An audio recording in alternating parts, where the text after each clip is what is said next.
ത്രിരാഷ്ട്ര സന്ദർശനത്തിന്റെ ആദ്യപാദത്തിൽ ഇന്നലെ നൈജീരിയയിലെത്തിയ പ്രധാനമന്ത്രി നരേന്ദ്രമോദി ഇന്ന് നൈജീരിയൻ പ്രസിഡന്റ് ബോല ആഫഷ് തിനുബുവുമായി കൂടിക്കാഴ്ച നടത്തും.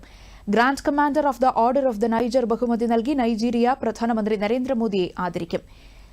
GCON പുരസ്കാരം ലഭിക്കുന്ന രണ്ടാമത്തെ വ്യക്തിയാണ് നരേന്ദ്രമോദി.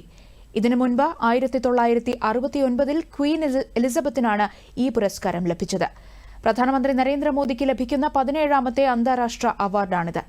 2 ദിവസത്തെ സന്ദർശനത്തിനായി ഇന്നലെ രാത്രിയാണ് പ്രധാനമന്ത്രി നൈജീരിയൻ തലസ്ഥാനമായ അബൂജയിലെത്തിയത്.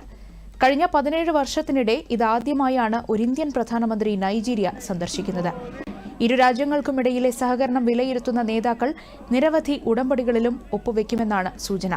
തുടർന്ന് 2 ദിവസത്തെ G20 ഉച്ചകോടിയിൽ പങ്കെടുക്കാനായി പ്രധാനമന്ത്രി നരേന്ദ്രമോദി ബ്രസീലിയൻ നഗരമായ റിയോ ഡി ജനീറിയോയിലേക്ക് നാളെ തിരിക്കും.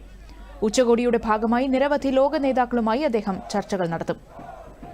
സന്ദർശനത്തിന്റെ അവസാന പാദത്തിൽ ഈ മാസം 19 മുതൽ 21 വരെ നരേന്ദ്രമോദി ഗയാനയും സന്ദർശിക്കും.